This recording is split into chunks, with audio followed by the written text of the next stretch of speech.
Just a Job is the podcast for the modern woman to redefine what success looks like. We highlight real women and their real stories.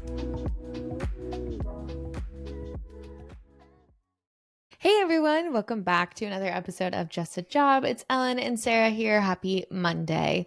Before we jump into Kari's episode, we're going to hit you with our stand-up, our weekly stand-up. So Ellen, you said you had notes. Let's hear it. Per usual, I've got a couple of notes going here. So a couple of just like fun, silly things, and then a couple of, more heavy hitters, I guess you could say. One is I witnessed a new corporate slang ick. And that would be when describing a meeting that involves multiple departments, what would you call it? You're putting me on the spot. I would just call it a meeting. Like a group meeting? Like in my mind, I'm like, oh, like a group meeting. Multi-team meeting, multi-level meeting. I don't know. Or like if you want to get really fancy, maybe like, I don't know, like a cross-functional meeting. Ew. New ick is a cross-pollination meeting. I was like, what the fuck is that? Just really don't like that. Cross-pollination. That just, I'm in a garden, there's honey and there's bees. It's like, oh, okay. Immediately in the middle of the meeting, I immediately whipped out my phone and I was like, this is going on the podcast. Cross-pollination meeting. Okay. Speaking of some more slang, I witnessed a couple of double clicks this week and I was like, no, oh no. Same thing, whipped out my phone and I put it on my notes app. So those were kind of some fun, silly things. The next two are TikTok related. One, Microsoft commented on one of my TikToks. What? I told my sister and she goes, you're a celebrity. And I said, please don't say that because it's going to go straight to my head. Corporate celebrity. Corporate celebrity. Microsoft commented. I don't remember what they said, but it was very exciting to me. And then the next TikTok update is, we kind of talked about this earlier, but I am on Creamy TikTok. Creamy keyboard TikTok. And it's just like the Creamy references like the sound that the keys make when you type on them. Mm-hmm. And so I have a bunch of recommendations. I'm going to find one that's decently priced, see if I can find an ASMR thing on TikTok and purchase it and give everyone a Creamy keyboard review. Creamy is one of those words where I actually enjoy it. I enjoy the word creamy. It's like soothing. A nice milkshake or like some nice lotion is what it makes you think of, but milky, creamy. Yeah, a creamy especially keyboard. If you have a tongue thrust, right? It's like creamy. Ooh, like a crispy R. Exactly. So that's what side of TikTok that I am on. The third update is I have someone on my team she's 23. So she's like heart of Gen Z. This is her like first corporate job. And her and I had such a lovely chat this past week. We got lunch together and just kind of talked about how like life is not work, work is not life. And it was kind of like a podcast episode in real life. It was so awesome. And I just really, really resonated with that. You're like, soul sister. Totally. And then my last and final update is, so I don't really keep up with corporate news very much, but one, I experienced this, and then two, I saw it in corporate news all over the place. So Intuit had layoffs this past week on a Wednesday, which is kind of random, and it was a 10% workforce reduction. But Sarah and I were texting about it, and it's just weird surviving 3-4 riffs in my previous job, and now it's like following me again, and now I think I'm cursed in some way, shape, or form. And Intuit has not had layoffs in 8-9 years, so this is a big deal. And it didn't directly obviously impact me, nor really anyone in my department exactly. So it's kind of like out of sight, out of mind, doesn't really affect me directly, but it's just weird. And it's really icky feeling. I think we talk about surviving layoffs. We've talked about that before, or if you're directly impacted, like it kind of sucks both ways.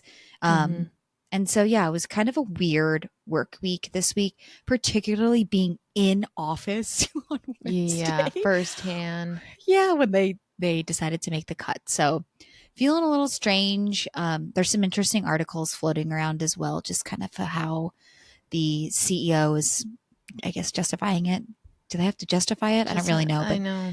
The press, I guess, that he's doing around it is kind of interesting. So Yeah, if I have you a are lot of bored, go check it out.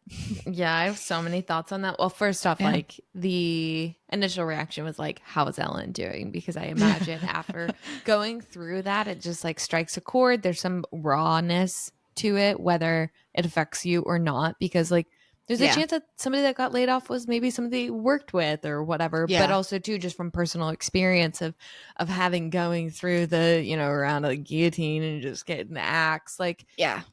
even if you didn't face it, it's still the like, well, is it coming for me next? Like, is the pendulum Hmm. swinging back? Or, you know, so it's just an emotional reaction. And I think that that will probably, I imagine if it were me, like carry through the rest of your career.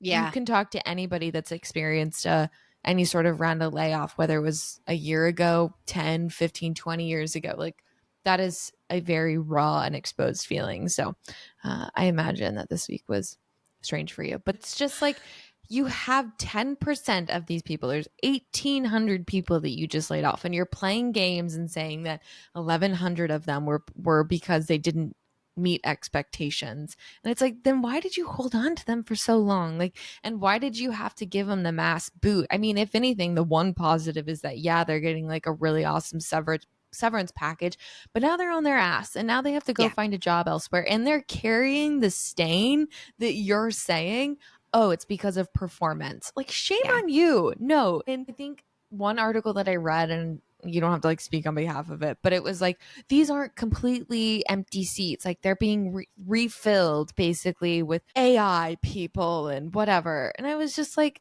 there's just a way to do this. Yeah. And, you know, I'm never going to downplay that being a decision maker is a really freaking hard job, I Yeah. imagine, especially in this case. Like, you have what, people's lives at stake. I don't know. I think when I saw it, I was just like, God, it's so predictable now, really. It Like, is. Yeah. it's just so sad that it's that predictable. But Yeah. Well, and like when you asked me how I was almost like it, and I hate to say this, like I feel like I'm numb to it. Like it didn't yeah, affect me nor yeah, anyone remotely close to my team. So I'm kind of like out of sight, out of mind. And I don't want to say I don't care, but that's kind of what my initial reaction was, which is yeah, terrible. yeah, And I don't know, it's just kind of like it was weird. And I agree with you with this. I love the that you said the stain on there because yeah, they've then branded those people that have left underperformers. So now if you have that on your resume and you're looking for a job post layoff and you've got into it on there, therefore you equal bad performer. Good luck finding a job. I mean, yeah, what a terrible yeah. way to like send them off. So I don't necessarily agree with that. Obviously, I don't know who most of these people are. I've only been there Mm-hmm. for a few months, but I Yeah, don't you don't know. need to. You don't need you don't need to speak to it, right? Like, you don't Yeah. represent the decisions that were made. It's just one of Yeah, those icky it is icky. So situations. it was weird. That's enough yapping. I would like to do a little drum roll because we have some very exciting news over here at Just a Job Podcast, and Miss Sarah is going to share her very exciting news. Yeah. Y'all, I am leaving the finance world. Woo! I don't think Congratulations.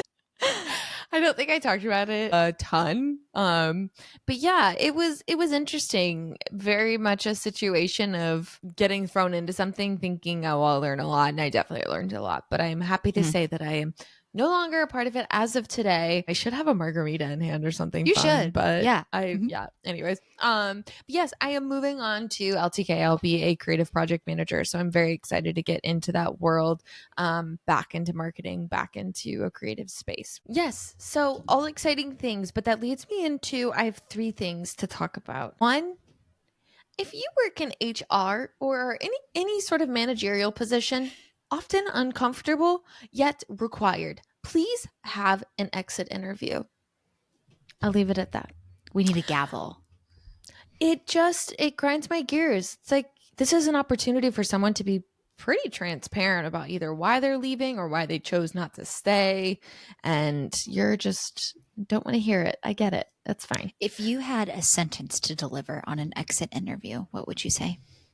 For this one specifically, it would be, have resources, train your people. I worked 3 times slower than I needed to. I like that. I'm going to get a gavel because I feel like that's necessary for times Well, like this. okay, these are not work related, but then the next one is I have jury duty. Oh, look at that And transition.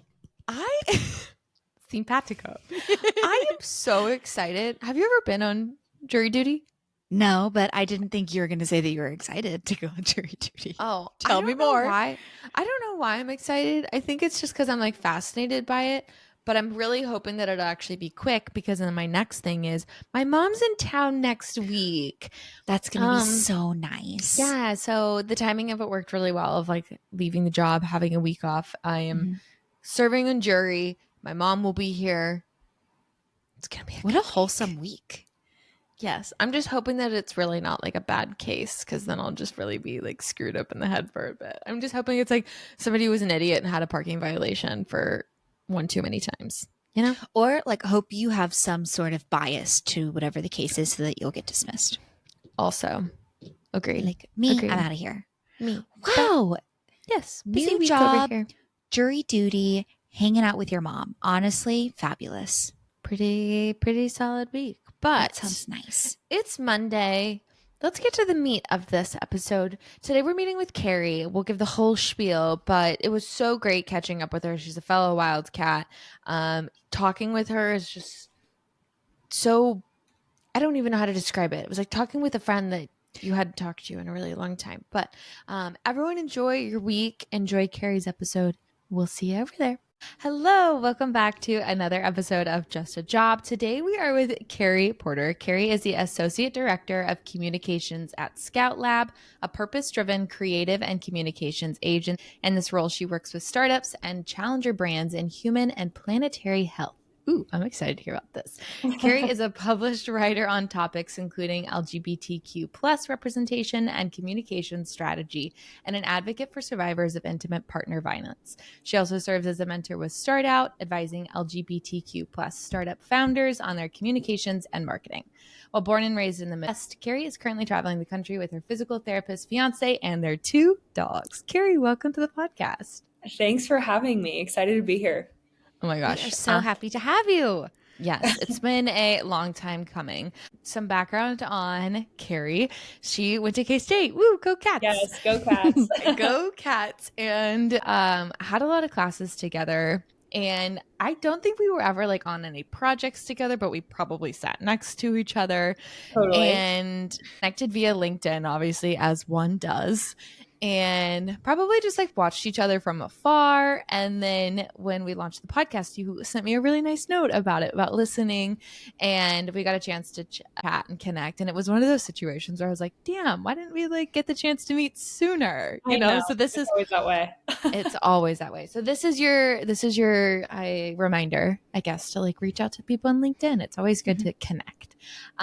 So we're excited to have you, Kari. How is life you're currently in New Mexico, right? Yes, been in New Mexico since January. We leave at the end of this week. So we'll go home to Kansas City for a couple of weeks and then to Washington, Tacoma. So we've been all over the place. Fun. Yeah, summer in Seattle. I mean, you can't really complain. I was going to say, what a perfect time to go there too. That's going to be beautiful. Yeah, we're really excited. Amazing. Well, make sure to include where everyone can follow you on social so you can make everybody a little envious. Yeah. But to your career, let's start with Kari. What did you want to be when you grew up? So I was obsessed with the movie The Devil Wears Prada, as I feel like most people our age were. And so I was convinced I was going to be Miranda Priestley and just like an editor at a magazine, and everybody was going to do whatever I told them to. And that's exactly why I went into journalism school. But then I took the public relations route of things. Not going to be an editor anytime soon. Kind of glad now that I know the world that I know, but definitely thought I was going to be her. Isn't it funny how movies influence like what you want to be? And yeah, I always say that the movie, I just watched it, Bride Wars, where Kate Hudson is like marching on her treadmill in her office. Like, I think she's a lawyer, but like in my mind, I didn't know what she did. And I was like, I just want to do that, you know? It's so funny how pop culture influences that. So I know. So you wanted to be an editor. You mentioned a little bit of now the world that you know, kind of start to lead us into your career evolution. We know you went to K-State. What did you study specifically there, and what was your experience like?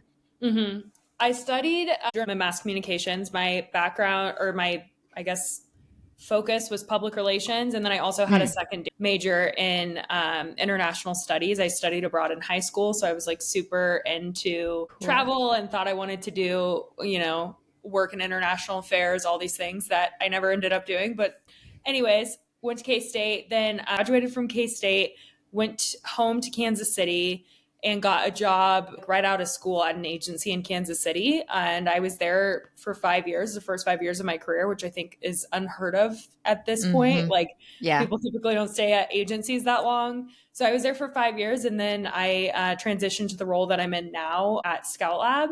So I've really had, I've been in the field now for 7 years, but it's been a very it's only 2 companies. So it's been feels a short career, but it's also been very long in many ways. So yeah, that is quite unheard of, especially like agency life. It's kind of like churn and burn. You get out what you put in, but it's like going to eat you alive. And you're like, okay, 2 years of experience is like 6 years of experience. It's like totally 12 years in agency. When I take it back to college with choosing to do the 2 degrees, like how did you find balance in that? Was there a lot of like overlap between the classes? The second degree was more my fun thing, because it was like classes that I wanted to take but didn't really relate to journalism. I'm totally a nerd when it comes to like geography and language, and I just was super interested in all these classes, and so it kind of felt like a fit. So for me, it felt like that was kind of my extracurricular, even though it was technically towards my degree. So I really enjoyed that. And that helped me balance it a lot. And I actually graduated a semester early because I Damn, Kari. I was such a nerd in school, and to this day, total perfectionist. It's a problem. We'll talk about that later. But I have always been super school and career motivated, and so I graduated a semester early, kind of on accident. My advisor was like, "You either have to add a minor and pay a bunch of money to stay for a semester, or graduate because you've had too many credits." And I was like, "Okay, I guess I'll graduate."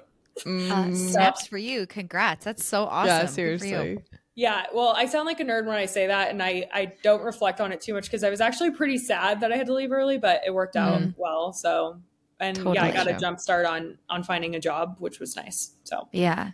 You mentioned that you had a very focused. You knew that you wanted to have success in school and a success in your career. Was there an experience, a person, a movie, something that influenced you to have that perspective of where it seemed like you were really focused on the future and pushing yourself forward? What was the inspiration behind that? So my aunt has always been a really strong career woman. So I grew up seeing her, she was, focused on her career and had these really cool jobs. And so I think she definitely was an influence, as a child. And then once I got into college, I started to pay attention more to the career world and what opportunities there were, especially as I learned more about public relations. And I was so fascinated by this idea of working with companies and being at an agency. And, they make PR seem so much more glamorous than it is sometimes at school. Yeah. And so I just wanted to find that life for myself. And something my partner and I say all the time when we're in Kansas City or we're in a cool city and we're just walking around, we're like, this is the life that we wanted. And we saw people living that life growing up and was like, oh, how do I become that person? And we always say we're those people now, which is the coolest thing ever. Totally. So, living in cool apartments and, getting to travel and having really cool careers that we love. So I think I saw people like that and just said, I want to be that. And how can I make that happen? And thank God that I did, and was fortunate to have the opportunities that I did to get to this point. So cool. I love that perspective. I feel like that's kind of a gut check that you need to have every now and again, because I definitely agree. PR world, but it's funny. I'm having a lot of thoughts. I remember the summer before going into college, I was looking up internships in New York City. And again, PR is assumed to be a very glamorous thing. You're Totally. It's gonna be amazing. But you try to embody almost this adult life. And then now that you're in it, you kind of forget to be there are people who are looking at me. Even though I don't think about it, there's women younger than me that are looking at me and want to somehow like embody whatever I've created. So I think there's a lot of power in like looking at yourself as you once looked up to somebody else. It's like that zoomed out approach, right? Like you look at it and you're like, wow, I can actually like take a look back and be grateful and know that this is what I wanted. And here, now I have it. I feel like, society in general is always more, more, more. What's next? What's next? And to just like take that second and be like, wow, I really wanted to live in the cool apartment and travel. And here I am doing those things. And sure, I would imagine you have several goals for yourself and your partner and your life in the future, but just taking that moment of gratitude is huge. And I think like easier said than done. I would also like to do that for myself more often, but how cool that you can do that, you know? Yeah. It's my fiance definitely grounds me in that, because she like reminds me, hey, because I work hard and I get overwhelmed and I'm like, why am I doing this to myself? And then she's like, like, look around, we got everything we wanted. Like, we got to stop complaining. Totally. It worked out great. Everyone has to have that gut check. Just because we have the shared experience of going to K-State and PR, I just have a total like, did you learn anything while in school that applies to what you're doing today? Because I swear to God, Kari, I look back and I'm like, what did I pay for? Like, there are certain things where I'm like, totally, I think that I applied. But I remember there was a class or a portion of a class where we learned about social media, and that was it. That was it. I don't remember like taking a social media course. Like there was nothing. Like we were learning about like crisis communications as if it was like 1992 and the world was burning down. 100%. So there definitely was that. Although I will say I'm probably the one person that came out of K-State that would say that there were parts of it that were really beneficial to me. I think from a writing perspective, I love writing and it's like a huge part of what I do. And I gained more writing knowledge there than I ever could have. There also was one professor, and I won't name her, but you probably know exactly who I'm talking about, literally would give you an F on a paper if you had an error in fact or a misspelling of a name. And so whatever the paper was, doesn't matter if it's your final paper, it doesn't matter if it's like just a class assignment, like you immediately get an F if you like get it wrong, because she was from the PR world where it's like, in fact, you're totally going to ruin this company's reputation or whatever, which is like so extreme, right? Like a misspelling can be corrected. But at the time I was so terrified of getting an F because I was a nerd, like I said, that it just taught me to be so aware of what I was writing and saying. Like I failed one assignment in that class because I put something wrong in this press release or whatever. And to this day, I am so hyper aware of my mistakes because of it. Maybe to a fault, but also like, I think that benefited me. But in terms of like actual strategy, absolutely not. Like everything I've learned about communication strategy has come from just experiencing it. Totally. That's so funny. Okay. Yeah, I know exactly what you're talking about. So I'm curious, when you were in school, like, did you kind of find your groove? Did you have internships that you really enjoyed? Or was it like out of school, you jumped into this, first job that you stuck with because you like heard about them? Or what was that experience like? I think it was kind of a mix of both. So I had a internship at Barkley, which is a huge agency in Kansas City. And it was like a really sought after internship at the time. And I was so proud of it. And I really loved it. It was really cool. And it was super like cool advertising because they have really cool clients. Like they had Dairy Queen, just like massive clients. So I had that experience. And then the next summer I did a corporate internship at Burns & McDonnell, which is an engineering firm, which was different. I definitely learned a lot there. It just was engineering and very corporate. And I learned I never wanted to sit in a cubicle in my life. That's number one. So I think that guided me towards agencies. And so when I graduated, I was only looking at agencies. It took me longer than I thought it was going to get a job, which was humbling for a girl who came out of school like so focused on her career and so worried about getting A's and this and that. Like it was really humbling for me to sit there and get rejected by several jobs, and I needed that. Like one agency, they had me interview with 3 different hiring managers and they all rejected me, and I was like, do they hate me? What's going on?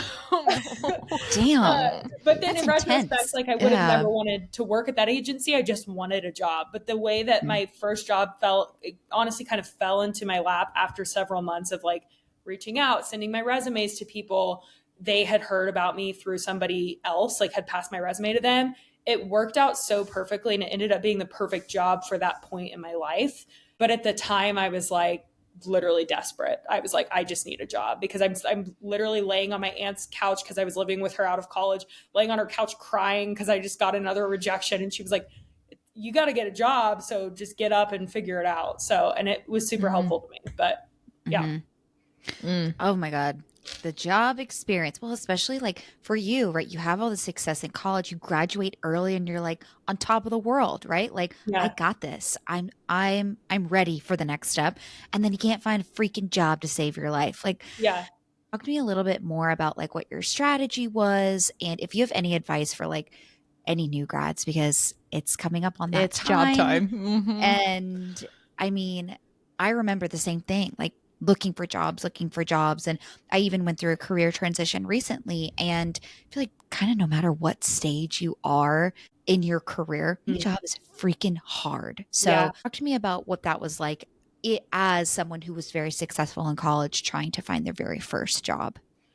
I think the biggest thing is that any experience is relevant experience. Like you may have to spin it a little bit, but like that is all relevant because now I feel like you look for a job out of school and it's like you need to have 4 years of experience. It's like, okay, well, I spent the last 4 years in college. So what are you talking about? And like if you didn't have an internship, and a lot of people aren't fortunate enough or able to have internships because some of them don't pay. I couldn't get an internship that didn't pay because I couldn't afford to live if I didn't get an internship. And I was fortunate to be able to live for free at my aunt's house, which was near downtown Kansas City. But there's so many people who can't afford to be in like the hubs of those areas. So if you don't have internships, like I think just reflecting back on any experience you've ever had in your life. I mean, maybe don't put that you like were a cashier when you were 14. Like maybe that's not relevant to the career. But if you have like experience in a class project that was like very holistic and about your career, like write that, show a campaign, a case study for that, put that on a portfolio website.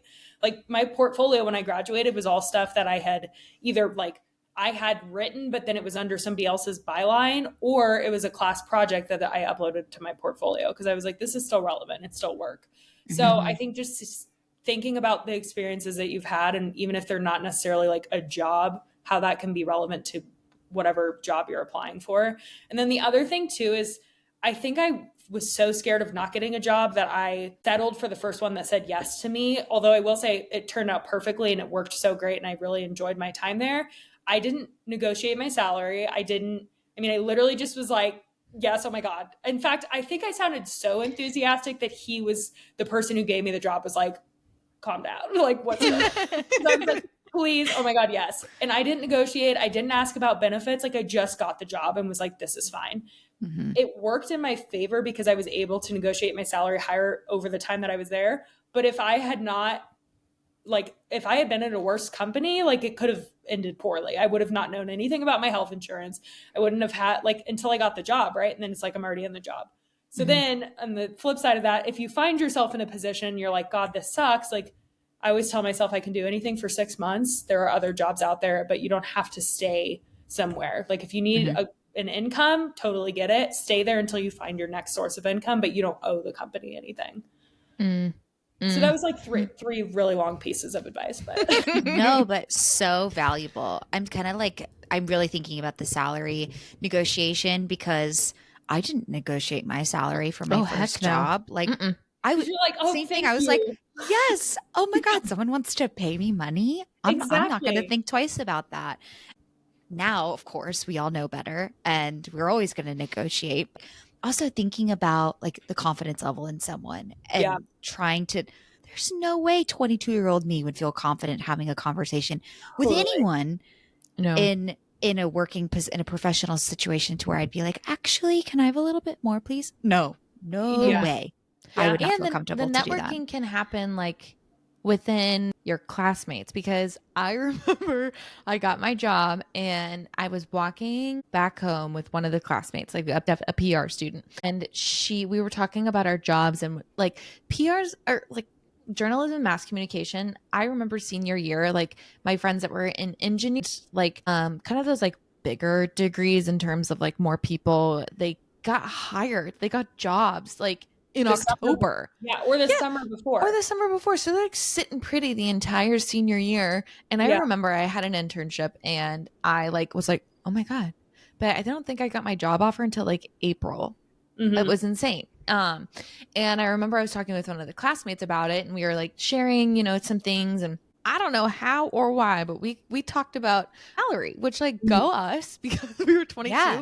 And at that point, like that was even way more taboo than it sometimes seems now, which it's not taboo. Talk about it. And I remember I told her how much I made and it got awkwardly silent. And she was like, that's not that much money. And I was like, it's not. We had no idea, right? Yeah. I had no idea. And I remember at the time it was $30,000. I was making $30,000 and I told my parents, and I remember my mom was like, well, that's like $5,000 more than I made when I was your age. And I was like, Mom, it's 2013 or 2017. It's 2017. You graduated in the 80s. I don't think that this is right. But I think all that to say, it's important, like to the new grads, like talk to the people around you, like leverage how their job search is going and what they're making or their negotiations, because it's not something that's taught in school. No. It's not, We're doing such a disservice. I feel very strongly about this. Such a disservice to students by not talking about it in schools, because my parents were very blue collar career. Like they didn't have careers. They had jobs my entire life, and like they were making hourly pay. So salaries to them, like, they didn't really know what to tell me. I was very fortunate, like I said, that my aunt had this, really cool career and she taught me a lot. But when they said $40,000, I was like, this is insane. Like, this is so much money. And it's like, in retrospect, it really, like, the cost of living has gone up significantly since then. So thank God. But I think they probably are still paying people out of college $40,000. And this is horrible. People It's don't crazy. know that. So, Agreed. Like the low pay, the lack of knowledge around salary negotiate, and then like student loans on top of that. Like it's unpaid internships. I mean, I feel like we could go on and on about this topic, but it's like, and thank God there's maybe I wasn't keen to it until recently, but I feel like probably in the past like year or two, I've noticed more and more female creators that are talking about financial literacy, either for women specifically or for younger millennial Gen Z focused generations. And I'm like, thank God that someone's talking about it. Cause like, I still feel like I'm learning things, but to your point, like just a class in how to handle your money, how to be smart, how to negotiate a salary, how to get a job. Should be required. Sarah, we should make a class. Required. Like, Yeah, no kidding. Like all of these things, because I didn't find these types of podcasts, and because I am like listen to all kinds of like financial feminists, love that podcast. So yes, but I didn't find those till I was older and like desperate to pay off my debt, and I was like, how am I going to do this?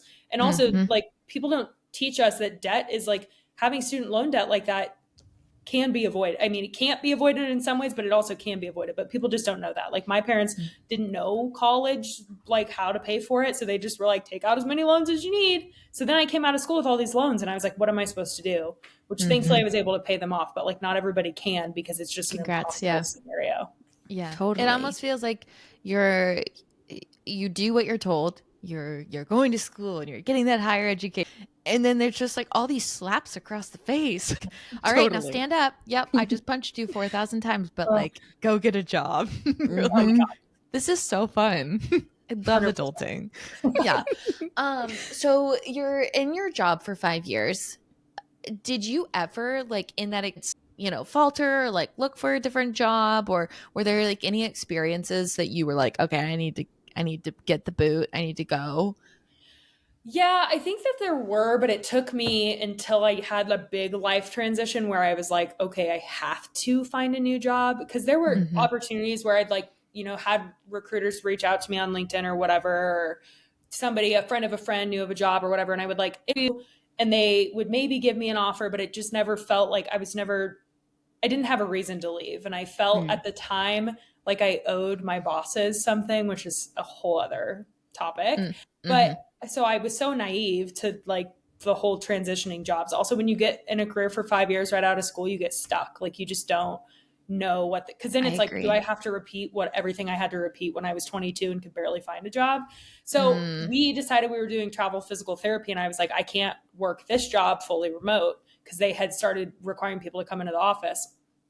So I started looking for remote jobs. And also too, I was going through like this transition of wanting to do something that was more focused on what I care about in my personal life and wanting to be able to bring my personal life to work and it not be a problem. And I had, being a Midwestern agency, we had a ton of like agriculture clients that were really conservative. And like, I wasn't comfortable saying that I was with a woman, like things like that, where it's like, now I look back and I'm like, that's insane that I ever was okay with that.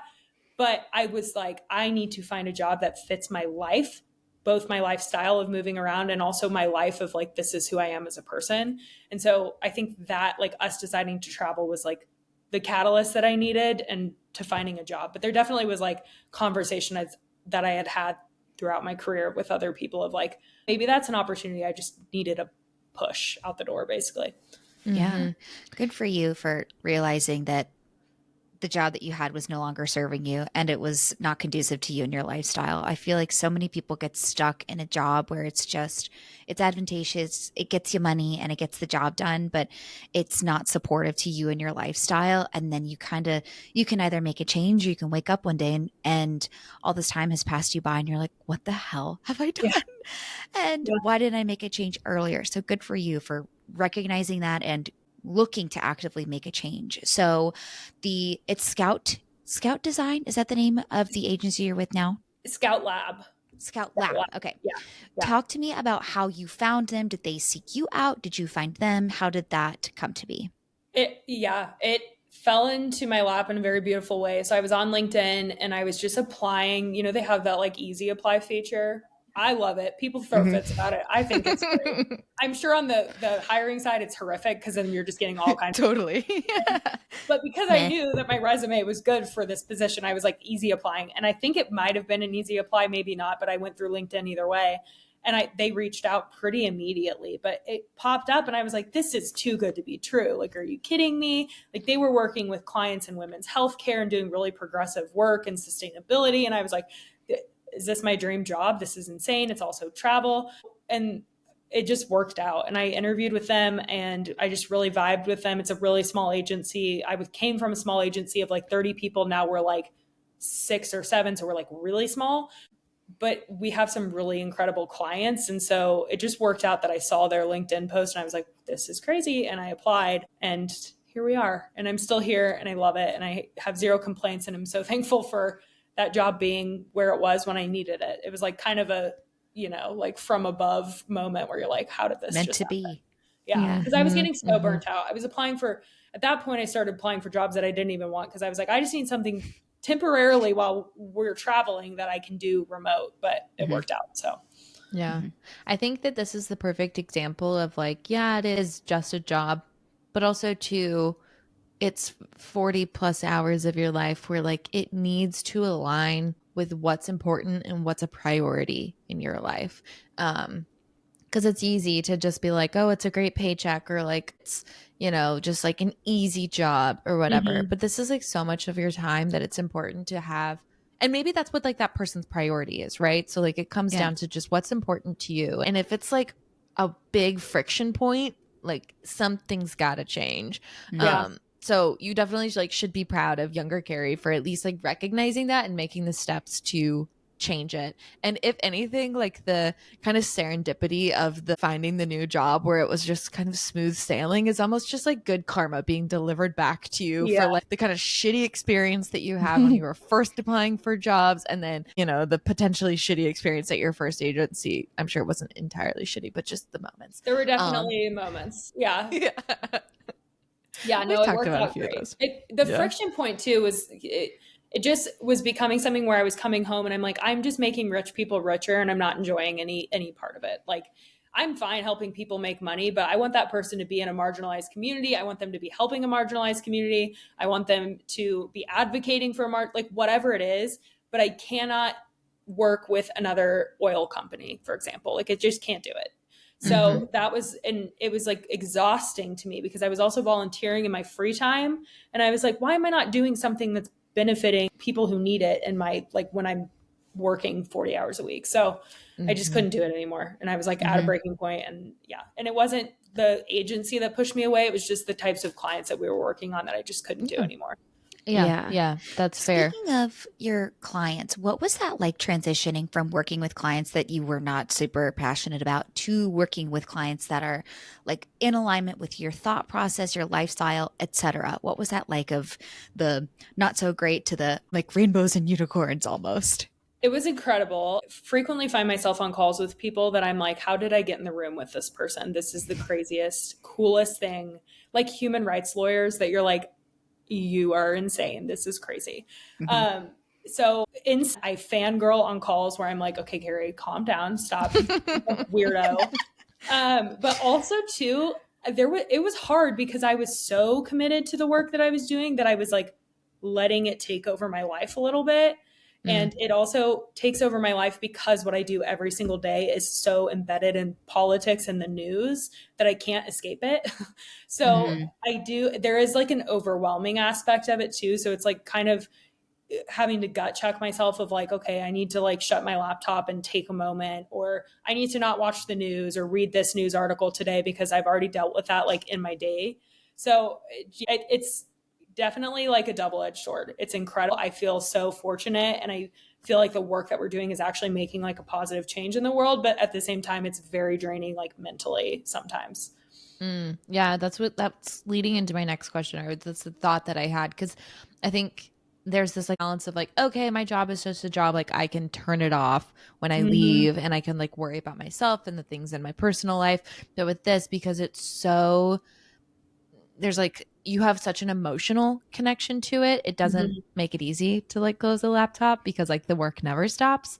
Yeah. How, was there like a certain experience where you're like, whoa, okay, that's the boundary, I have like met the line, I need to step back? And like, what are things that you do to kind of daily or weekly or monthly like check in with yourself to continue to maintain some set of boundaries? Yeah, last spring there was a huge court case in reproductive health that took over our job basically because of one of our clients. And it was draining, it was upsetting, it was exhausting, and it was everywhere. Like it was all over the news. I was getting notifications about it constantly. Even my friends were texting me about it, but I was also dealing with it from a work perspective and like having to be very tuned in to like dealing with it from that angle, because they had like my clients had to have some sort of response to what was going on. So it was to the point where I was working like way too late on that.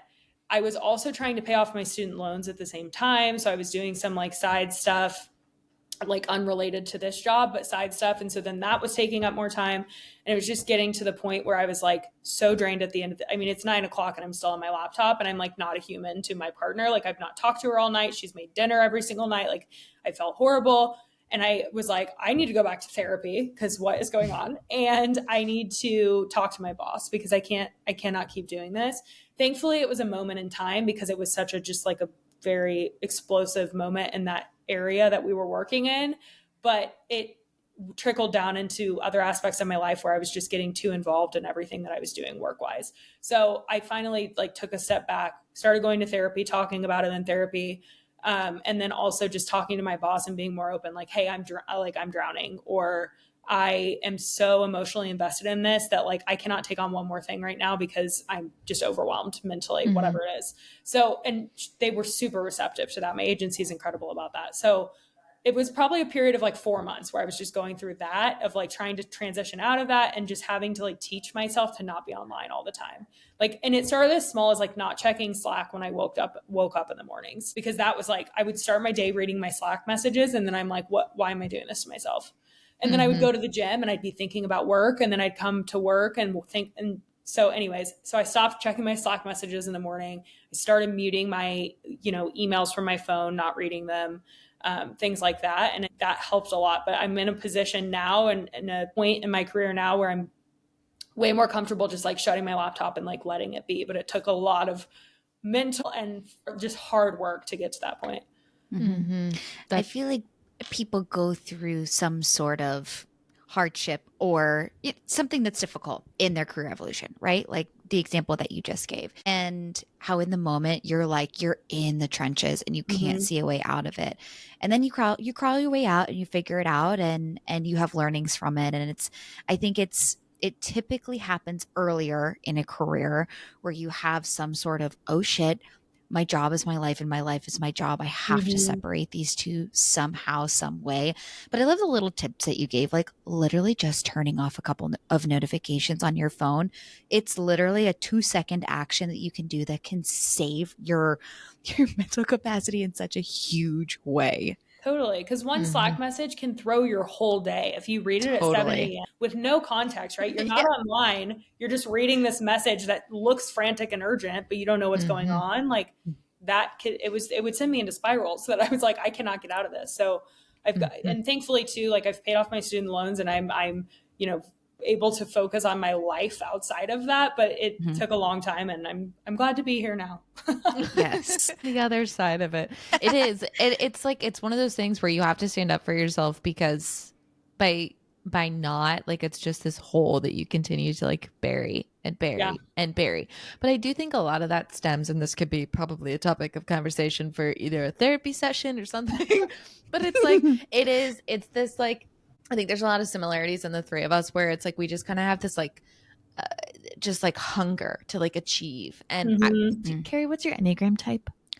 I actually don't know. We'll send you a quiz. Okay, well, I'm gonna guess a 3. I'm gonna guess a 3. Actually, I feel like I am. Okay, I did this long ago, but it's a 3. I bet you're a 3-wing 2 or a 2-wing 3, which is funny because that's literally what me and Sarah are. It's like the achiever and the helper. It's just like, who, me? It's couldn't be. Yeah, exactly. I still think, Ellen, we need to make that as part of our intro because it's such a good way to just like level it out and be like, oh, I get it now. Okay. But it's like a little thing at a time is like a good way to try. So anyone listening, like, just mute your phone, turn off notifications, delete unnecessary apps. Like, that shit will be there when you clock in. Yeah. It will be there. Break. Even if you work from home, like, go on a walk, like, turn your computer off at noon for a second. Like, it's okay. It feels like you're like going against the rules, but like there's not a rule that says that you're supposed to check your phone when you wake up. It just doesn't exist. And like, go ahead. I was just gonna say, and you can also eat a meal, and like that's allowed. I don't know. Support yourself. Go to the bathroom, perhaps. Like that's allowed also. Drink water. It's okay. I was just talking to my sister about this the other day. She is newer into her career, and she was talking about how like she's wanting to make some changes, or like asking me some questions of how do I do this? How do I do this? And I was like, you have to advocate for yourself in the workplace because no one else is going to advocate for you. And the sooner you learn that, the better off you're going to be. 100%. If you know those notifications are going to drive you nuts, the only person that can make a change is yourself. Turn them off. If you know you have a crazy calendar at work and you've got time to go take a walk, you are the only person that's in control of your work-life balance. You have to advocate for yourself. And I feel like that's kind of the invisible string throughout kind of this conversation that we're having. But like even with salary negotiation, you have to advocate for yourself because literally no one's doing it for you. And you're just going to get, swept under the rug if you don't. Yeah. My first agency, every single salary increase that I got was because I asked for it. I will say I like definitely was more proactive about it, and that's why. But like I asked for big increases every single time and they gave it to me. It's like ask for the moon and they'll tell you if you're crazy or not. But like because it's just you're going to spend your whole life waiting for that next review, and then they don't tell you you're getting an increase, or they give you a 2% salary increase and you're like thankful for the $500 a year or whatever. Oh my God. Sad but true, Oh God. Yeah. Yep. Like be the change maker. My first job out of school, I remember it was a 3% increase. And remember, it was a $30,000 job. I was like, thank you for this $100. What does that do? Nothing. Oh my God. I think it was literally like $7 a paycheck. Comical. Kari, I want to know some of the exciting projects that you're currently working on. Like what's making you excited at work? Yeah, I think just our clients in general. Like I said, I fangirl a lot about our clients. Coming into being in an election year, a lot of our clients are deeply ingrained in what's happening around. So we have one client who is in the fertility space, like at home hormone monitoring. They're awesome. And there was just like a ruling last week that Aetna owes a bunch of couples money because they denied LGBTQ couples for IVF like reimbursement, basically. So now they're going to pay out. It's like been in the courts for a while now, but they're going to pay these couples. Thank God. But like, it's cool that I'm working with a client that like directly relates to that topic in some way. So like they are providing access to hormone monitoring for anybody who needs it, but also LGBTQ couples. It's a more affordable way to start thinking about creating a family. You know, it's very expensive for LGBTQ families to have children because they have to go through IVF or some route like that. Mm-hmm. So clients like that are just like making things more accessible is really cool. We work with Hey Jane, which is a sexual and reproductive health company, and they do telehealth. And so just really accessible healthcare for people for things like that women and people in general just deserve access to, that they just don't because they live in a red state or they live in a blue state, but they live in the middle of nowhere and there's not access to that type of resource. So I feel very passionately about the women's health work that I'm doing. And then sustainability is just a big part of our work too. So we have a client that's making sustainable personal protective equipment, which is really cool. Like having a healthcare worker as a partner. You guys also are married to PT, so you know, like PPE is huge.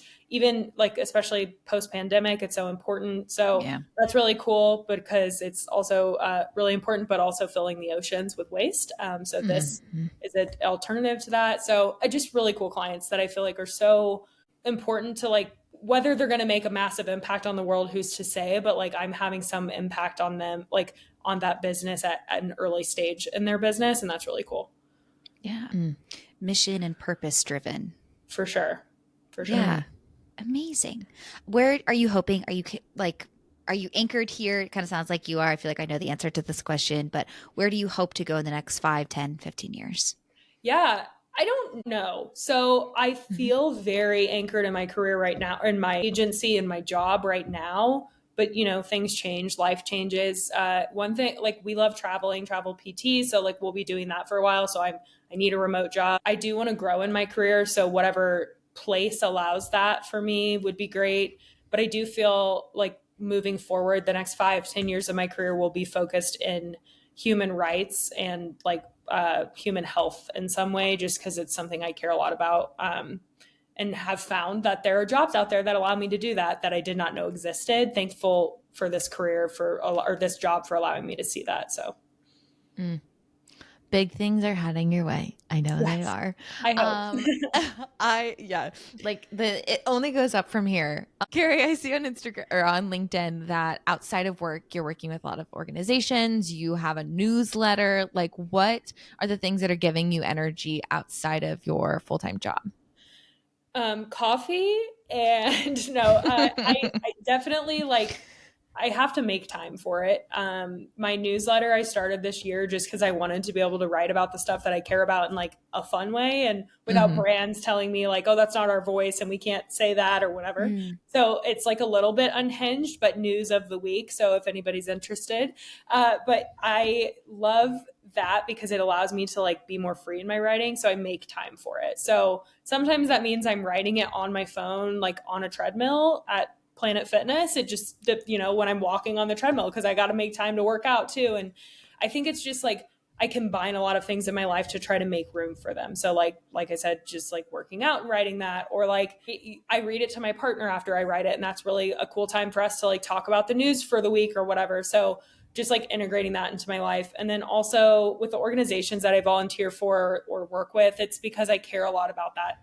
So I just make time for it, but I'm also very adamant about making time for myself. So like on the weekends are my sacred time. Like I don't even work on my newsletter on the weekends. I don't, like, if I've read a lot for work, I'm not going to read that weekend. Like, even though I love reading for fun, but I just like know when to shut my brain off completely. So I think it's the weekends are my sacred time. The evenings I try to be done by like 7 with any like thing that requires my brain, so I can just watch really bad TV and shut my brain off. But I think I just make time for the things that matter to me, and reminding myself that these things matter to me when it feels really difficult. Because there are definitely weeks where I'm like, the last thing I want to do is work on this newsletter. Like but I made a commitment to myself that I'm going to do this every week. And also I'm sharing news with people that maybe don't know about this thing. So it's important to me.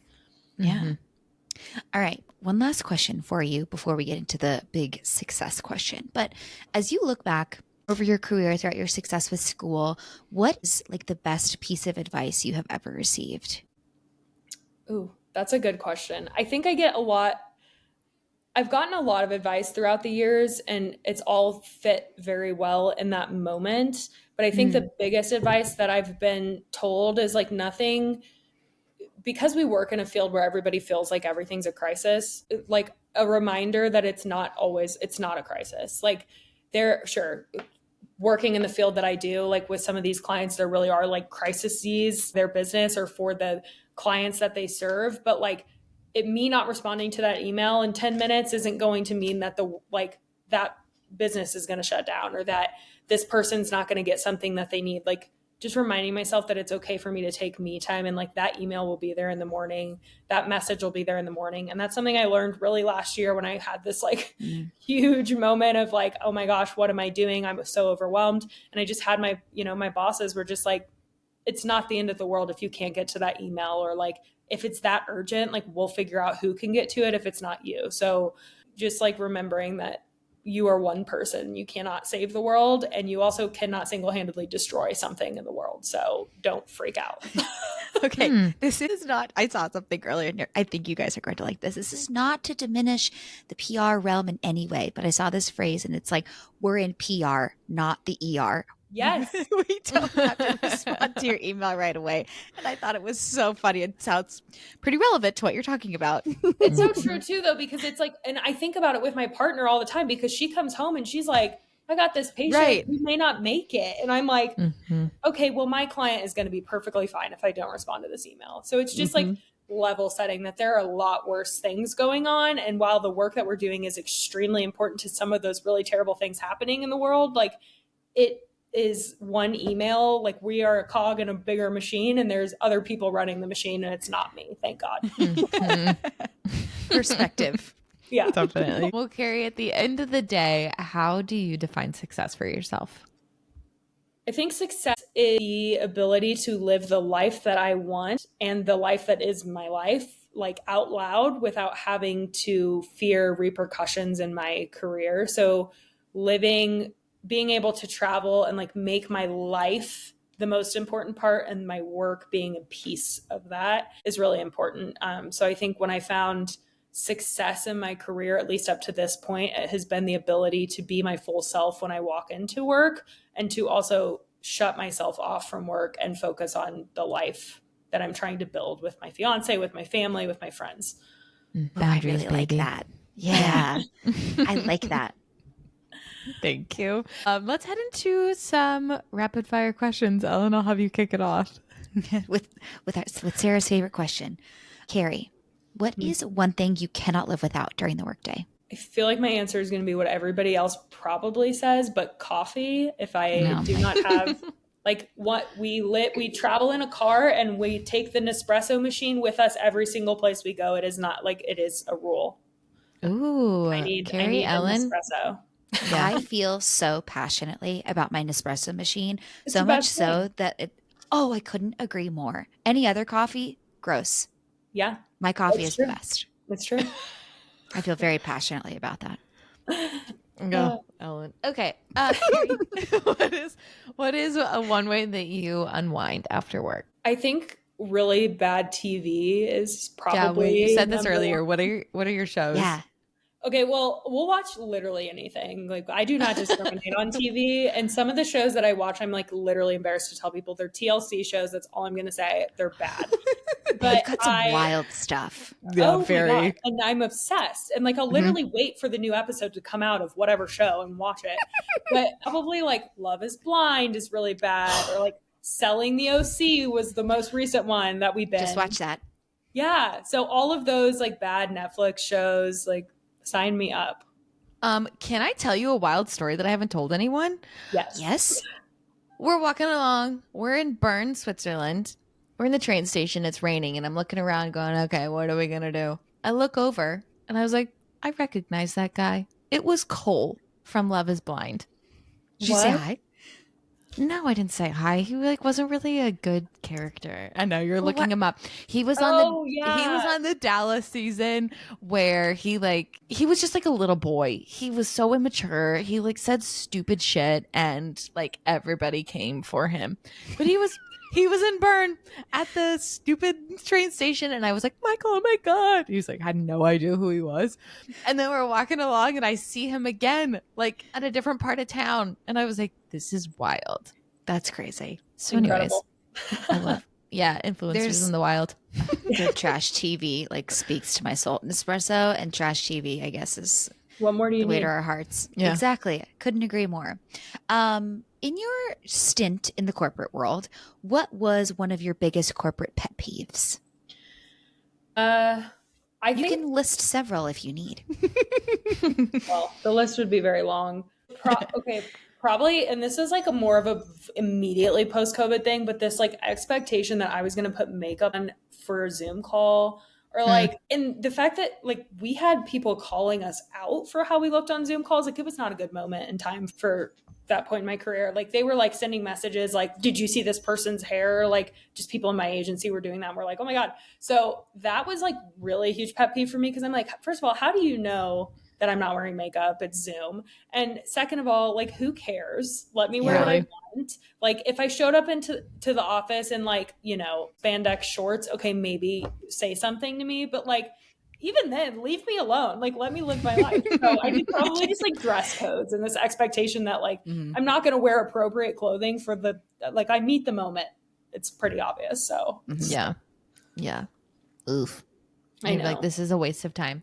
Final question: what's one of the best benefits that you've ever had? Being able to travel while I work has been huge, and with question too, because we move 13 to 26 weeks or whatever. It just depends on the length of the contract, and there's never been a question of like, why are you moving to that state, or what time zone are you going to be in, or what hours are you working? And when I was interviewing for jobs, I was very upfront, like, hey, I need a job that I can travel with. And some of the places were like, well, we need you in one place. And I'm like, how does that impact you at all if it's a remote job? So being able to travel, and my bosses are excited for me and excited for the next place and very encouraging, which makes me feel good about it. Totally. And like the trust is there, mutual trust. I mean, that's huge in a job. Yeah. Kari, thank you so much for spending your time with us. Yeah, thanks for having me. This was so fun. I feel like we could talk for hours. Agreed. Yes. And I think it's important to note, like, thank you for all the work that you're doing, because like you're dealing with very topical, heavy topics that are, you know, like not always the fun things. It's not the glamorous, sexy, you know, PR, but it's the important and necessary things that affect us on the daily. So thank you for the work that you're putting in and the work that your clients are putting in. So, well, I will include everywhere that you can find Kari, including her newsletter. Make sure to sign up for it. Kari, thank you so much. Everybody, enjoy your Monday. Make sure to give us a shout, follow us on socials, and we'll see you next week. Thanks, y'all.